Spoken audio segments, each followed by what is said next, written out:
Assalamualaikum warahmatullahi wabarakatuh.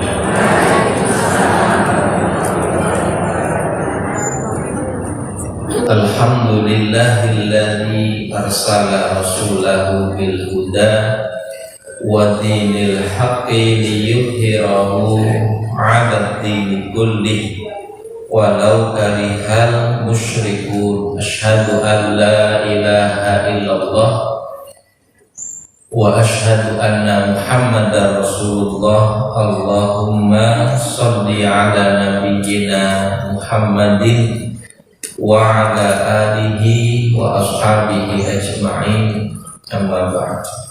Bapak Ibu jamaah Majelis Zikir Sabtu Duha Masjid Muttaqin rahimakumullah. Mugi kita sedaya pinaringan rahmatipun Allah Subhanahu wa taala. Amin. Alhamdulillahirabbil alamin. Kita saged pepanggihan malih nglajengaken sinau Quran kita tasih wonten surat Al-A'raf. Kados ingkang sampun kita waos kala wau masuk ayat yang ke-26. Qala Allah Ta'ala berfirman, A'udzu billahi minasyaitonir rajim. Bismillahirrahmanirrahim. Ya bani Adam,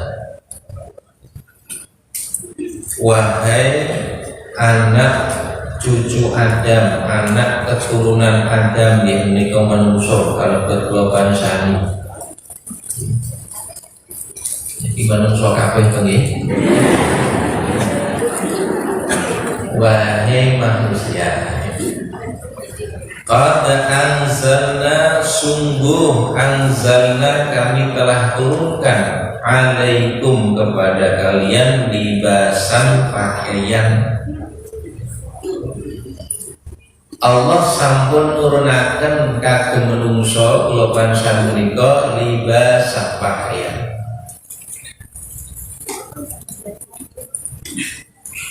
Ayat niku disampaikan sak sampunipun kala wingi sampun kita sinau. Adam dan istrinya termasuk iblis menika diperintahkan untuk turun dan hidup di dunia. Gitu.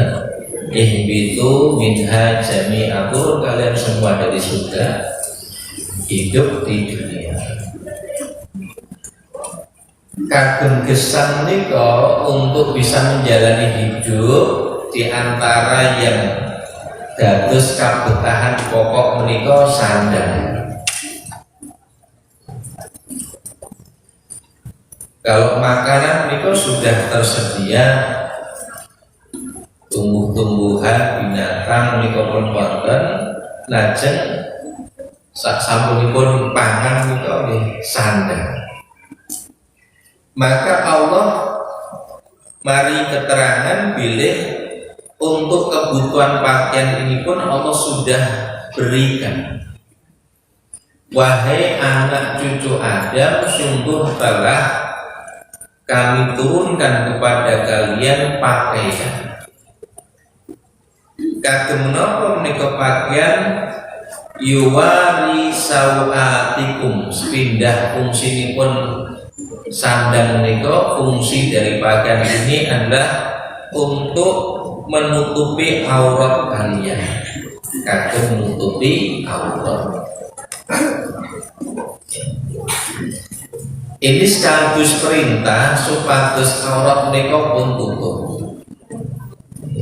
Sarana untuk menutup aurat menika Allah menyediakan pakaian. Kaping kalihipun warisan. Fungsi pakaian tidak sekedar menutup aurat, tetapi juga sebagai perhiasan bagi kalian. Nah, niku dados pelajaran kagem kita, minimal pakaian niku ingkang saged nutupi aurat kula panjenengan. Dan boleh lebih dari itu pakaian yang fungsinya sebagai perhiasan. Kita nek perhiasan itu indah apa mboten? Maka berpakaian yang indah itu diperbolehkan.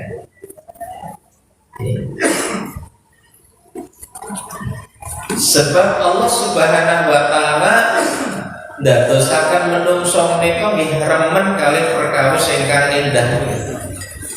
Nggih pakaian, nggih papan, nggih napa kemawon saking kadonyan menika anggenipun Allah ndadosaken menungso dengan kecenderungan mencintai segala ingkang lajeng pun sebab mataul hayat dunya, kesenangan kehidupan dunia. Ya, kita mengatakan mulai ayat 18 surat Al-Imran. Zuyyina linnasi hubbus syahawati minan nisa wal banin wal qanatiril muqantarah minad dhahab wal fiddah wal khailil musawwamah wal an'am wal harth dzalika mata'ul hayatid dunya.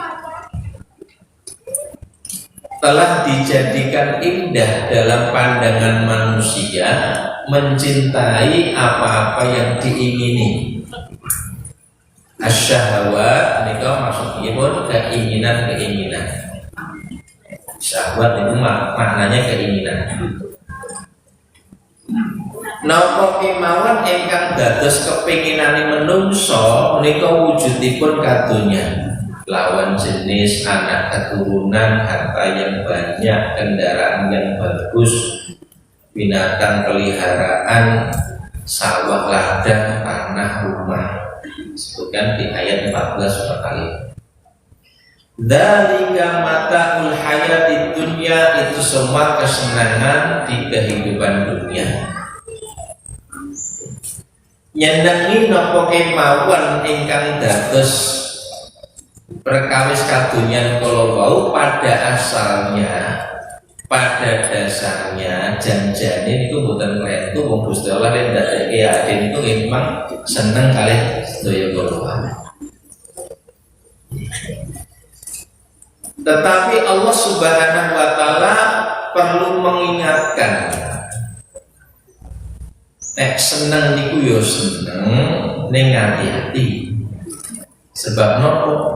Sebab menungso niku nek wis seneng nganggo banget gitu. Dadi lali karo liyane. Karena itulah Allah Subhanahu wa taala lajeng nyebutaken wallahu indahu husnul ma'ab. Ingat di sisi Allah ada tempat kembali yang baik, yakni surga. Ojo dintek-tekke, dipol-polke, namun kagem kadonyan. Senaosa leres menika sae endah nyenengke, ning saestu menika mboten dangu. Bahkan akan rusak, hancur, binasa dan hilang. Kullu man 'alaiha fan wa yabqa wajhu rabbika dzul jalali wal ikram. Semua yang ada di atas dunia akan hancur dan binasa. Yang tetap kekal hanyalah Allah, pemilik keagungan dan kemuliaan. Nah, maka remen kalih mataul hayat di dunia, kesenangan hidup di dunia menika boleh. Bahkan Allah ugi nyebat sedaya kalawa sebagai zinah perhiasan kehidupan dunia di ayat 46 surat Al-Kahfi. Tetapi Allah ngimutaken kados pundi ora mandheg ning donya mawon. Jangan berhenti orientasi tujuannya semata untuk dunia. Ning kados pundi ndadosaken kadonyan kala wau dumugi wonten teng akhirat. Maka Allah nuntun supados menjadikan semua kesenangan duniawi kala wau menjadi sarana beramal soleh, sarana nindake dawuh Gusti Allah. Wal baqiyatus sholihat khairun inda rabbika thawaban wa khairun amalan. Jadikan segala sarana keduniaan kalau wau menjadi amal-amal kebaikan yang terus-menerus mengalirkan pahalanya kepada kita. Terus menika pindah akan menika fungsi pertama nutupi Allah. Wonten boten wong nganggo pakaian ning pakaiane ora nutup aurat.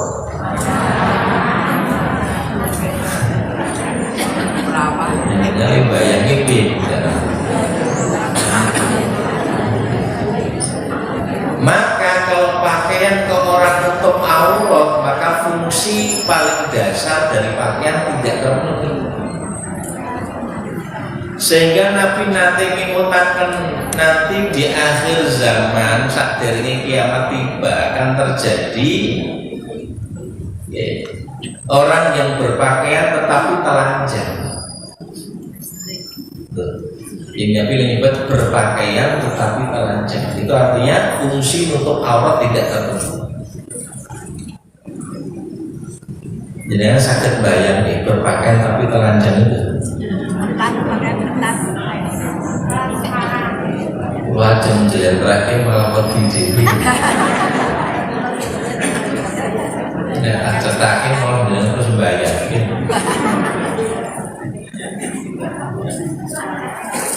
Satu nutup aurat. Dua sebagai perhiasan, berarti nggih mami ageman niku nggih sing apik. Karena fungsi perhiasan itu menjadikan indah, maka nek nganggupaken orang sing penting nutup aurat tetapi nggih sing indah. Dan Nabi SAW berikan keteladanan contoh tulodo. Rasulullah Muhammad SAW niku nek menggunakan pakaian. Sesuatu menggunakan pakaian mawi ageman. Beliau itu selalu tampil rapi, bersih. Maka endah sinten ingkang mirsani punika akan melihat keindahan luar biasa pada lahiriahnya Nabi. Lawas tentang kitab Ar-Rasul Muhammad Sallallahu Alaihi Wasallam itu kitab Sirah Nabawiyah. Ada kutipan beberapa hadis kesaksian para sahabat ketika mirsani jeung Nabi. Wonten sahabat ingkang ngendika, sesungguhnya siapapun melihat Rasul sekilas saja dia pasti tertarik. Namun sekilas kemauan mirsani jeung Nabi, kata para sahabat pasti tertarik. Apalagi kalau beliau tengah berkata-kata. Kalau matur ini merinding saya, membayangkan pribadi yang luar biasa. Dilihat sekilas saja tertarik, apalagi saat berkata-kata. Wong sahabat niku ketika berhadapan dengan Rasul, Nabi melihat sahabat niku langsung ngantos GR. Siapapun yang tengah bicara dengan Nabi, dia akan merasa sebagai orang yang paling diperhatikan oleh beliau. Yang Nabi niku nek nembe ngendikan, yang diajak bicara oleh Nabi itu diperhatikan dengan sungguh-sungguh. Sampai suatu saat ada sahabat niku diajak bicara oleh Nabi, jeung Nabi ngatosaken niku saestu seolah-olah dia menjadi orang yang paling penting. Maka muncul perasaan wonten lebet manahipun sahabat niku merasa sebagai orang yang paling baik karena di Nabi nggateke tenan. Lalu sahabat ini spontan bertanya, "Ya Rasulullah, lebih baik siapa, aku atau Abu Bakar?" Karena sahabat terdekat dan paling mulia di antara para sahabat Nabi adalah Abu Bakar As-Siddiq. Tapi karena mendapati Nabi mirsani tenanan seolah-olah yang merasa menjadi orang yang demikian mulia. Lalu spontan bertanya di Nabi, "Langkung saya kula Pak Abu Bakar?" Nabi tahu persis orang ini sedang gigam. Niki ampun malah dibombong susah. Wis yang paling apik mboten. Karena ini bahaya. bisa menimbulkan wujud kesombongan. Maka Nabi menjawab, lebih baik Abu Bakar. Dia masih bertanya, ya Rasulullah, lebih baik aku atau Umar? Nabi menjawab, lebih baik Umar. Dia masih tanya lagi, Rasul, lebih baik aku atau Utsman bin Affan? Lebih baik Utsman. Lebih baik aku atau Ali? Nabi jawab, lebih baik Ali. Niki caranya yang Nabi supados sahabat itu mboten langsung wujud. Ya kemudian sadar ternyata perhatian Nabi itu karena kemuliaan akhlak beliau dalam berbicara. Ya, sehingga siapapun pasti akan diperhatikan dengan sungguh-sungguh oleh Nabi SAW. Nah, pernah seorang sahabat yang lain memberikan kesaksian tentang endahipun jeung Nabi menika kados pundi. Aku pernah melihat Nabi mengenakan jubah merah-merah. Alangkah indahnya beliau. Jadi Nabi niku nggih ora mesti putih. Pernah mawi merah. Sering pakai napa menika penutup kepala kita. Bahkan malam hari tidak menghilangkan keindahan fisik Nabi SAW. Dalam kitab Zadul Ma'ad tulisan Ibnu Qayyim Al-Jauziyah ada riwayat hadis yang dikutipkan, sahabat berkata, pada saat bulan purnama, ya di malam bulan purnama, aku pernah melihat bulan purnama itu dan melihat wajah Nabi Muhammad SAW secara berganti-gantian. Ternyata wajah Nabi lebih indah dibanding bulan purnama. Niku saumpama pribadi yang demikian nonton mriki terus luar biasa. Nah, dados Nabi nggih nyontoni nek mawi ageman menggunakan pakaian sing rapi sing bersih. Yang kedua, yang ketiga, walibasut taqwa, dan pakaian takwa, dzalika khair, itu yang lebih baik. Napa menika pakaian takwa? Ada dua pendapat ulama. Sebagian ulama menjelaskan libasut taqwa, pakaian takwa. Nah, awake dhewe jelaskan pakaian takwa ini baju koko ya.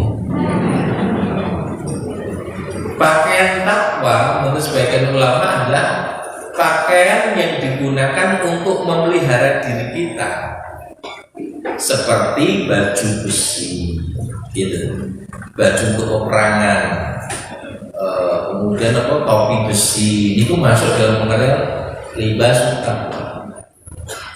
Karena makna asal dari takwa itu memelihara, menjaga diri dari sesuatu yang ditakutkan bisa mencelakai diri. Maka sebagian ulama menjelaskan libasut taqwa adalah pakaian untuk memelihara diri, menjaga diri dari bahaya seperti baju besi, baju perang, topi baja dan seterusnya.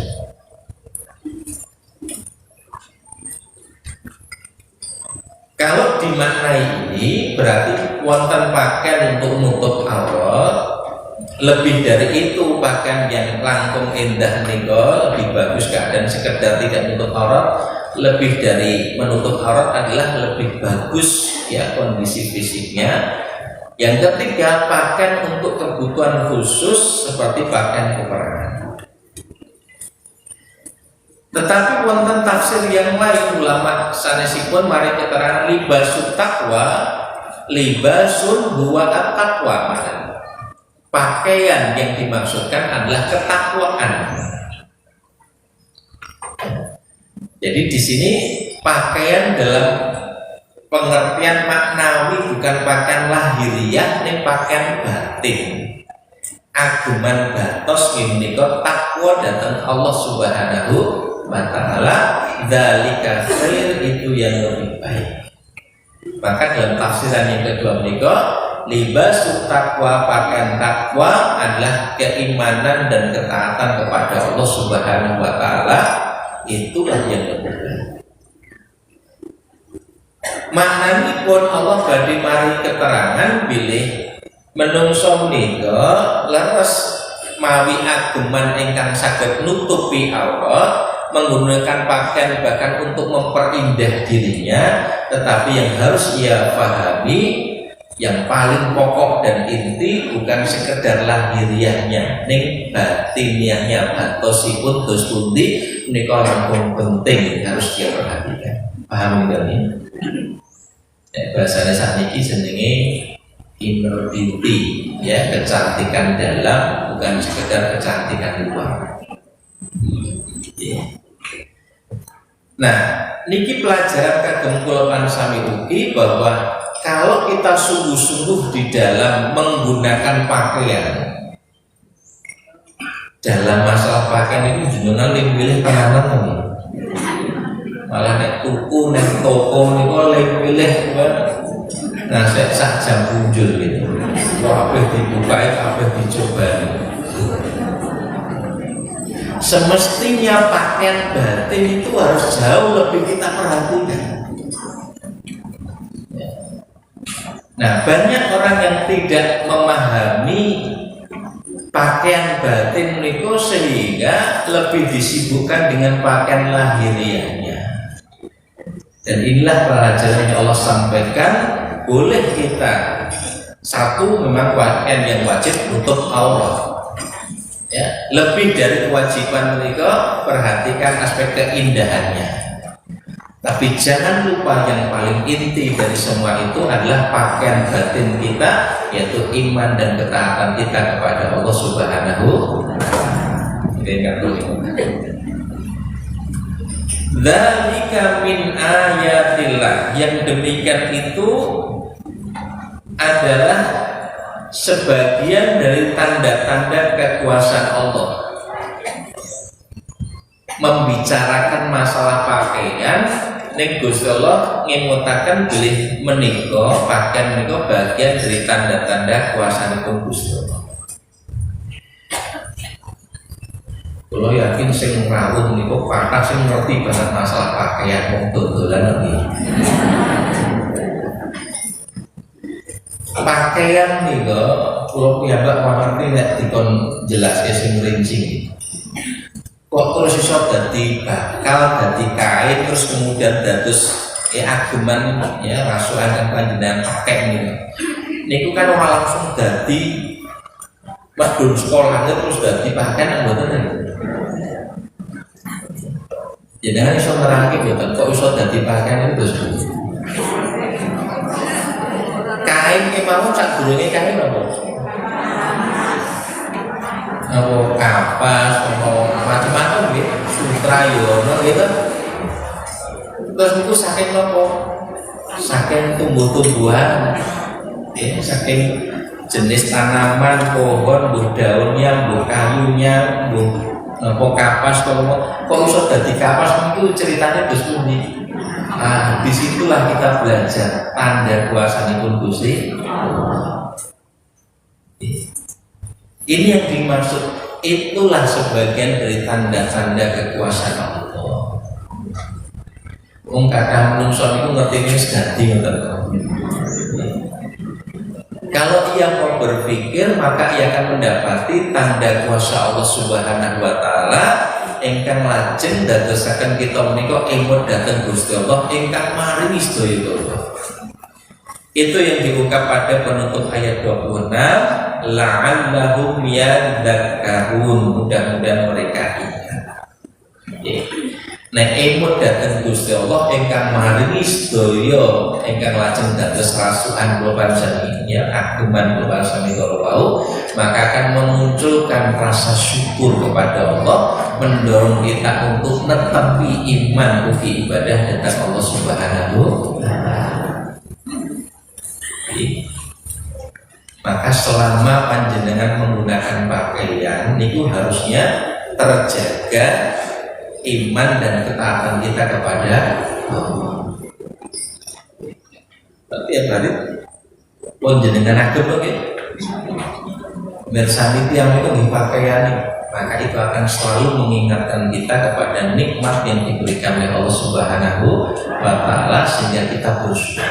Wujudipun syukur mentaati perintah Allah Subhanahu wa Ta'ala. Nah, setelah mengungkapkan pakaian dan fungsinya serta dorongan untuk mensyukurinya, lajeng Allah Subhanahu wa Ta'ala maringi arahan bimbingan ugi ngimutaken Bani Adam di anak keturunan Adam yang itu menungso supados ngati-hati karena ia mengenakan sesuatu yang disukai. Ini kok pakaian kalau baru ini bisa menjadi sarana yang menjadikan ia lupa dengan perintah Allah Subhanahu wa Ta'ala. Lah samangke wonten ingkang lajeng menggoda, mempengaruhi, memprovokasi sehingga manusia menika dados kesupen kalih dawuhipun Gusti Allah untuk bersyukur. Ayat 27, ya Bani Adam, wahai anak cucu Adam, la yaftinannakumus syaitan, jangan sampai setan itu menipu kalian. Kama akhraja abawaikum, sebagaimana setan itu telah mengeluarkan dua orang tuamu, Adam dan istrinya, minal jannah, dari surga. Nah, Gusti Allah dawuh supados kula sami waspada, ngati-hati dengan tipu daya setan. Pakaian itu bisa menjadi sarana bagi setan untuk menipu kita, memperdaya kita, menghilangkan perhatian kita dari mentaati perintah Allah Subhanahu wa Ta'ala. Sebagaimana dulu Adam dan istrinya diperdaya, dijadikan lupa dengan perintah Allah melalui sesuatu yang disukai, yaitu makanan. Ya, Allah sampun dawuh la taqraba hadhihi syajarah, jangan kalian berdua mendekati pohon ini. Ya, setan atau iblis kemudian mendekati keduanya, menggoda dengan sesuatu yang disukai berupa makanan. Nah, begitupun dengan masalah pakaian, berhati-hatilah dengan setan yang akan menipu kalian. Terus pun di tipuan setan juga yang zi'u anhuma libasahuma liyuriyahuma sawatihima. Yang zi'u anhuma, ya, setan telah yang zi'u anhuma, menanggalkan dari keduanya, libasahuma, pakaian keduanya.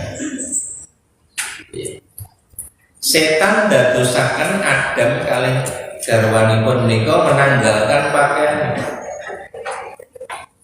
karena memakan, ya, buah larangan, ya, buah dari pohon larangan menika, kemudian pakaiannya menjadi tanggal.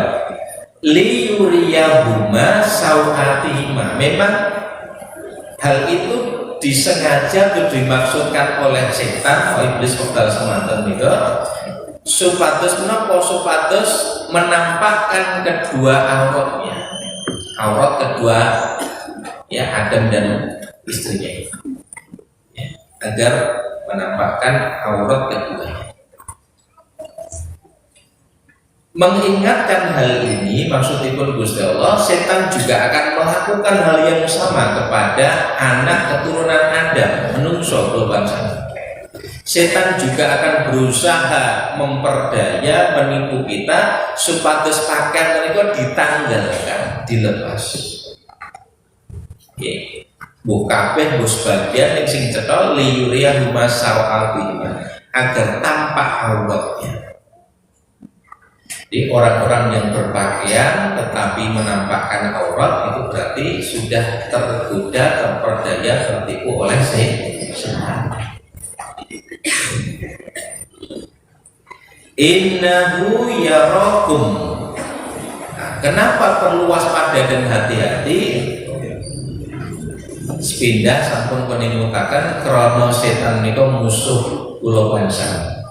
Inna syaitana lakum aduwwun fattakhiduhu aduwwan. Ayat 6 surat Fatir surat ke-35 ayat 6. Sesungguhnya setan itu musuhmu, maka perlakukan sebagai musuh. Ketika turun ke dunia, Allah ugi sampun ngimutaken dhateng Adam dan istrinya bahwa setan itu adalah musuh. Yang kedua, kenapa mesti berhati-hati? Ya, selain karena harus menyadari dia musuh, yang kedua karena musuh ini kira ketok. Bahkan innahu sesungguhnya dia setan itu yarakum melihat kalian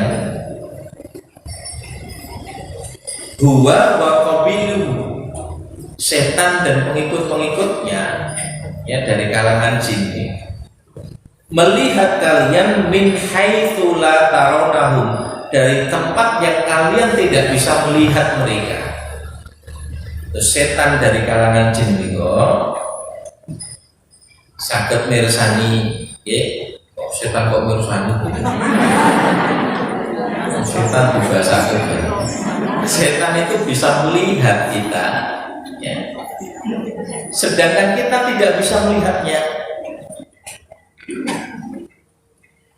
Jadi manusia itu memang diciptakan oleh Allah tanpa kemampuan bisa melihat setan.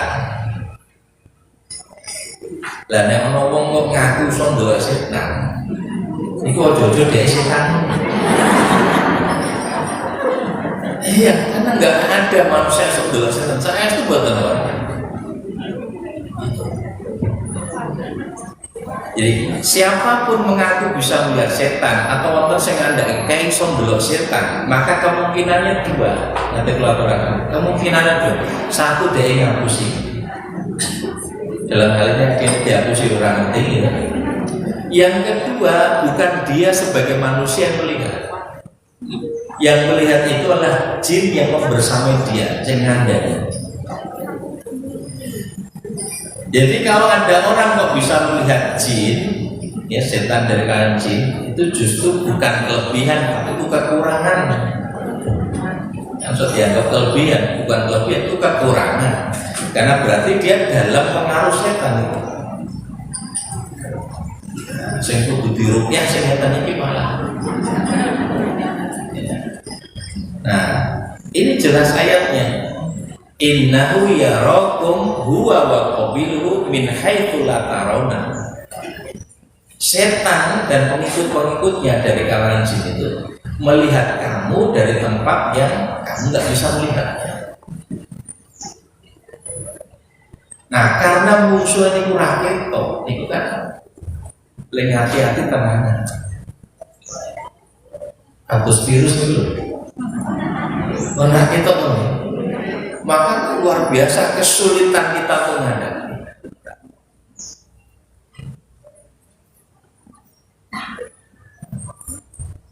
Yang kita lakukan adalah satu, nek wis kebacut kena ya melakukan pengobatan, nek ora kebacut kena berarti memperkuat daya kekebalan tubuh kita. Nah, vaksin apa ini jenis setan ya vaksin apa?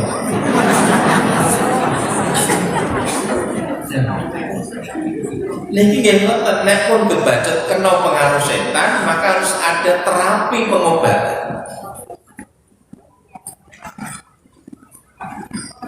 Pengaruh setan itu warni-warni dalam bentuk perilaku-perilaku negatif, malas ibadah, ya, suka mencela, senengani sahabat, menzolimi orang lain, sudah kena pengaruh setan, maka harus ada terapi khusus. Atau dengan cara menguatkan daya tahan tubuh nika, daya imunitas nika, sehingga kalaupun terkena itu dia akan mati dengan sendirinya. Dengan ibadah, dengan ya menguatkan iman akidah kita, kadang itu istighfar.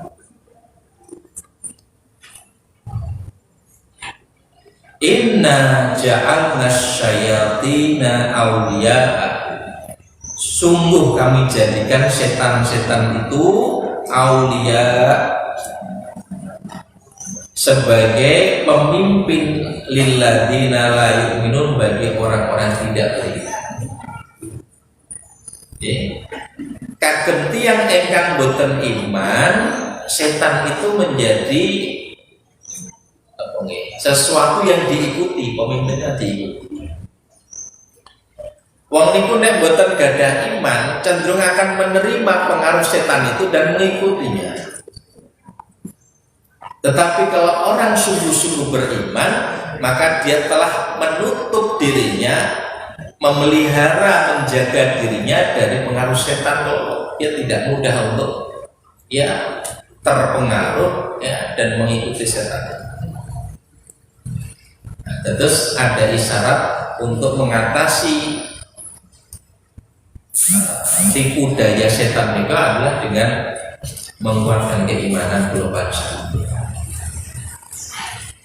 Lajeng disebutkan di antara contoh pengaruh setan yang sudah masuk pada perilaku manusia pada ayat yang ke-28, wa idza fa'alu fahisyatan, dan apabila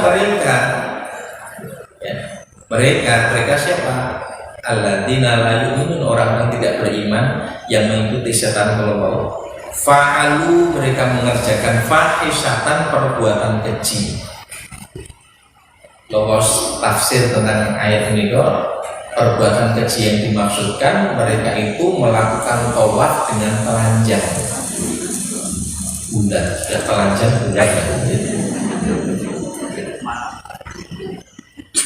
sama sekali tanpa pakaian mereka melakukan tawaf.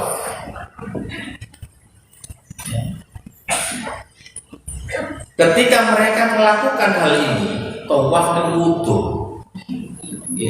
bahkan dalam tafsir Ibnu Katsir disebutkan le tawaf wudu niko campur lanang itu, bergandengan tangan, bertepuk-tepuk tangan, bersiul-siulan.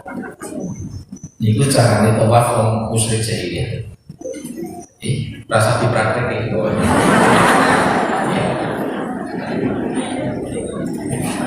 Wa makana sholatuhum indal bait.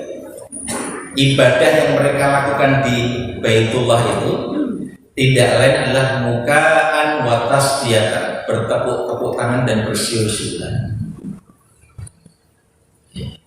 Ibadah wong kafir riyen tekan saiki podo.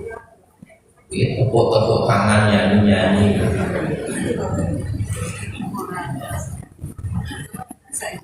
Ini perilaku yang disebut Quran sebagai fahisyah, perilaku keji. Perilaku yang sangat hina. Tapi kalau dikatakan kepada mereka, kenapa kalian melakukan ini? Niku jawab, tidak mungkin bagi kami melakukan ibadah kepada Allah dengan pakaian-pakaian yang kami gunakan untuk melakukan dosa maksiat. Maka kami lepaskan pakaian. Jawabnya biasa. Jadi pakaian sing maksiat dicopot. Maka kami akan menghadap Allah dengan kebersihan sepenuhnya, sebagaimana ketika dilahirkan wudu. Bisa jawab.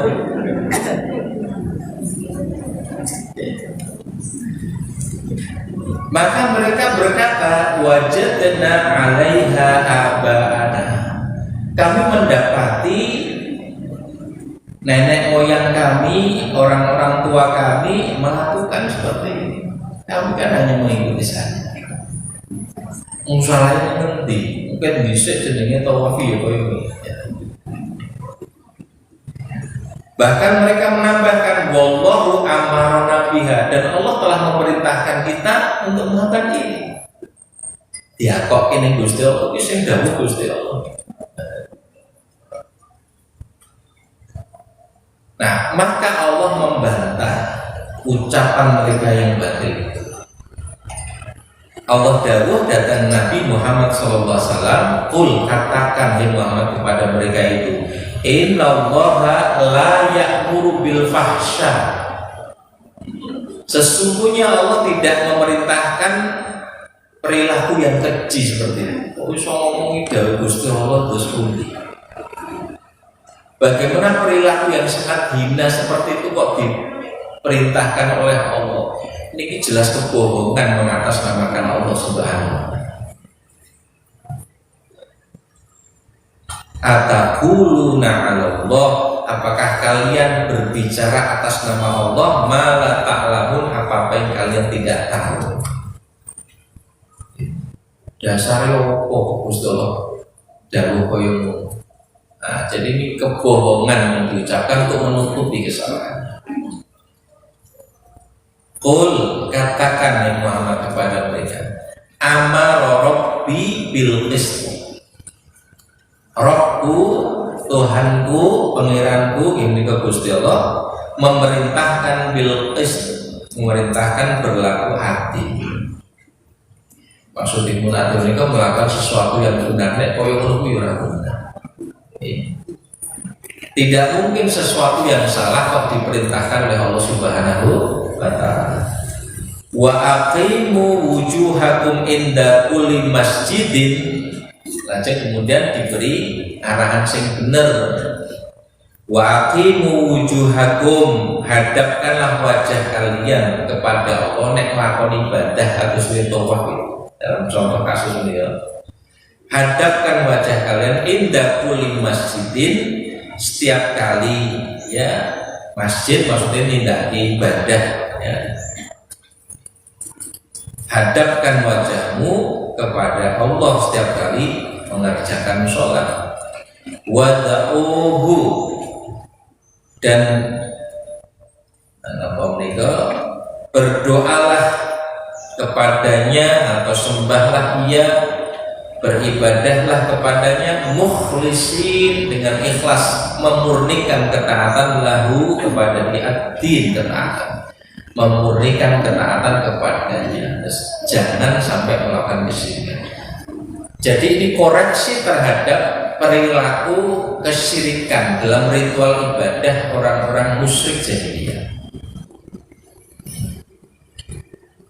Kalau memang kalian mengatakan yang kalian kerjakan itu perintah Allah, tidak mungkin, karena Allah pasti memerintahkan sesuatu yang benar, jauh dari hal-hal yang hina seperti ini. Maka kalau memang mau melakukan ibadah kepada Allah, hadapkan wajahmu kepadanya. Ini bisa dalam makna menghadapkan wajah ya, secara makna sesungguhnya, atau menghadapkan wajah itu menghadapkan hati kepada Allah. Berarti napa menika ngadep manahipun datang Gusti Allah bisa penuh perhatian dan khusyukan, dan mengikhlaskan niatipun ikhlas dan tidak tercampuri oleh kesyirikan dalam ibadah yang dikerjakan. Terus diingatkan, ya, diingatkan napa kama bada'akum, sebagaimana ya kalian diciptakan semula, ta'udun, ya kalian juga akan kembali kepadanya. Jadi sebagaimana Allah menciptakan kalian pada awalnya, kepada Allah pula kalian nanti akan kembali. Maksudipun kedah tanggung jawab dengan perbuatan yang dilakukan. Ya. Kalau kalian mengatakan Allah perintahkan seperti itu, apa ya dasarnya, dan kalian harus bertanggung jawab dengan perkataan dan perbuatan kalian. Dia yang telah menciptakan kita sejak pertama kali, maka kepada Dia, Allah Subhanahu wa ta'ala pula kita nanti akan kembali dan bertanggung jawab dengan apa yang sudah kita kerjakan. Ini kama bada'akum ta'udun. Lajeng faktanya kasunyatan pun yang terakhir, fariqon hada wa fariqon haqqa alaihim dhalalah. Sak sampunipun cetha kedahipun kados pundi, lajeng kasunyatanipun menungso menika kados pundi, terbagi menjadi dua kelompok, dua golongan, dua keadaan. Fariqon sebagian Hada sebagian diberi oleh Allah petunjuk. Sebab urun iman taat datang Gusti Allah macam pinaringan bidadah. Wa fariqon tetapi sebagian yang lain haqqo alaihim dhalalah sudah pasti sepantasnya menjadi sesat. Karena apa? Karena mengikuti hawa nafsu dan menuruti bujukan syaitan, maka sudah pasti kesesatan untuk mereka. Innahum muttakhadus syayatin awliya min dunillah. Mereka menjadikan setan-setan itu sebagai aulia, pelindung, pemimpin min dunillah selain Allah. Itu yang menjadi sebab tersesat. Ya. Wayah sabun dan mereka mengira annahum sungguhnya mereka muhtadun mendapat petunjuk. Rumangsani benar kata Allah. Yang kami lakukan ini sudah benar karena kami menghadap Allah dengan kebersihan. Ya, saking bersihnya kabeh dicopoti. Nah, dimaknai seperti itu. Mereka mengira berada dalam petunjuk dengan ritual ibadahnya, padahal tidak ada dasarnya dalam melakukan hal itu kecuali hawa nafsu, ya, dan tipuan setan yang membuat mereka tidak menyadari kesalahannya. Nah, itu saja belajar saking mereka bahwa bisa jadi sebagian orang ini melakukan ritual-ritual ibadah sing dianak-anak dhewe rumangsane wis bener padahal bertabrakan dengan ketentuan syariat. Maka harus berhati-hati, setan itu yang bodoh orang dalam masalah minum khamr, berzina, membunuh orang, tapi juga orang yang rajin tekun ibadah pun digoda dengan apa? Dengan ibadah juga.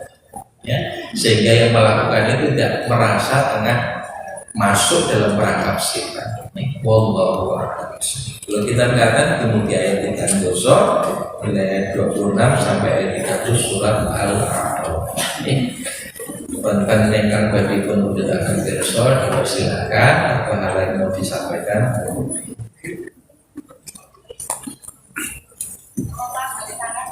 Iya, monggo. Waalaikumsalam warahmatullahi wabarakatuh. Sing pundi kula golek ana suara angkat tangan pundi Bu? Sing pundi Bu? Oh, nggih monggo. Nggih. Tidak bisa. Oh, nggih.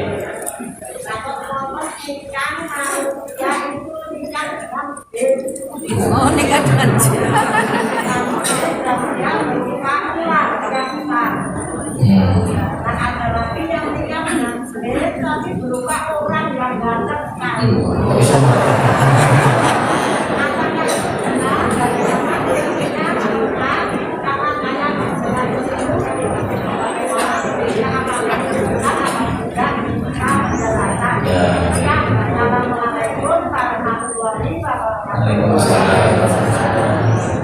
Nikah dengan jenengan diundang.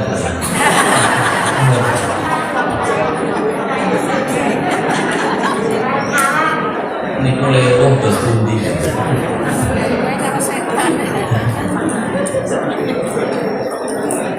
Untuk kalau sama melaporkan, kalau ada orang ngaku bisa melihat setan, bisa melihat jin, niku kemungkinannya dua.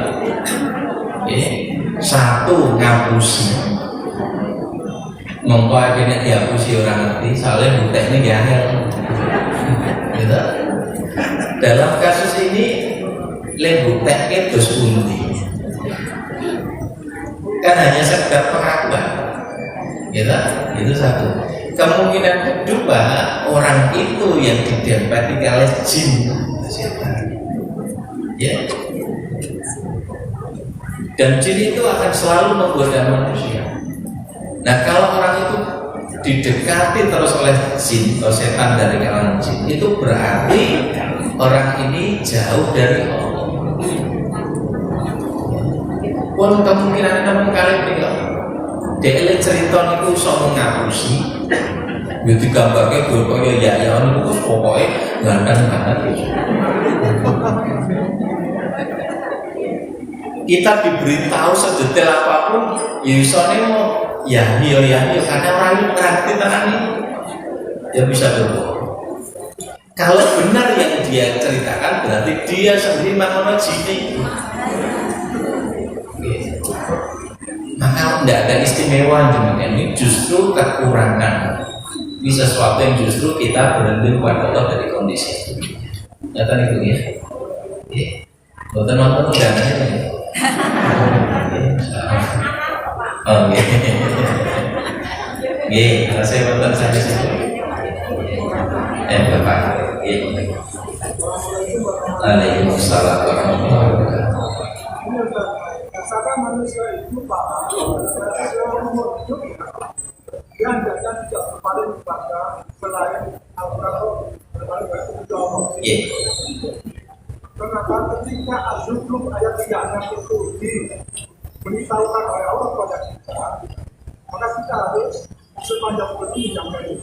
Nah, bagaimana itu bisa dimaknai oleh manusia supaya Allah itu tidak mengizinkan jin itu akan menemani sebagai suami kita? Bagaimana disebut mau Az-Zukhruf ya 36. Isini pun Az-Zukhruf 36. Wa may ya'shu an dzikrir rahman ini, barang siapa berpaling dari pengajaran Allah Ar-Rahman yaitu Al-Qur'an, nuqayyid lahu syaitanan, kami biarkan setan menyesatkannya, wa huwa lahu qarin, maka setan itu menjadi teman karibnya. Ini pertanyaan itu nopo. Di mana manusia paham seukur itu ada juga Allah membersamai atau mengizinkan akan diberi teman oleh Allah. Benar dikancani setan terus budi ya tadi. Pindah ya menikah contoh ya. Siapa yang berpaling dari Al-Quran, maka kami biarkan setan menyesatkannya. Ini baru jadi kunci nih. Nek atur saking Quran, maka setan menjadi mudah berikan pengaruh pada kita. Lalu setan menjadi korin dan teman karib kita. Maka berarti Allah sudah menyampaikan kunci di sini, jangan jauh-jauh dari Quran, jangan berpaling dari Quran.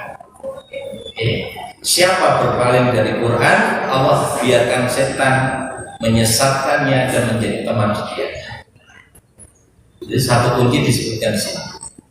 Yang kedua, dalam kisah Adam dan Iblis, kita mendapati tekad Iblis untuk menggoda Adam dan anak cucunya sampai hari kiamat. Jadi kalau bisa memperhatikan dari depan, dari belakang, dari kanan, dari kiri, di satu ayat kemudian disebutkan illa min ibadakal mukhlasin, kecuali hamba-hambamu yang ikhlas, aku tidak mau. Maka agar tidak kena godaan setan itu, satu, berakrab-akrab dengan Quran dan ikuti petunjuknya. Dua, jadilah pribadi yang ikhlas. Wongnya ikhlas itu sampai kepentingan apapun kecuali pada Allah, maka lebih bodoh akal kita tidak bisa. Saya kira itu ini Allah a'lam. Berarti Pak, bagaimana hukumnya kalau bapak yang berusia 86 tahun karena corona tidak sholat di masjid, terutama Jumatan, dan hati bapak ini menjadi galau? Ribun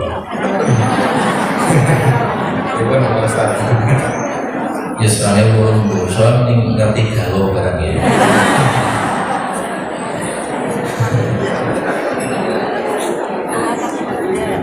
Ya soalnya belum dosa karena corona, buatan tidak ke sholatan masjid, sholatan dalam ya. Jumatan barang bukan sakit kan masjid, ya dan tidak ke sholatan dalam. Ini terus galau gitu. Bisa aja dibahas ini galau nih.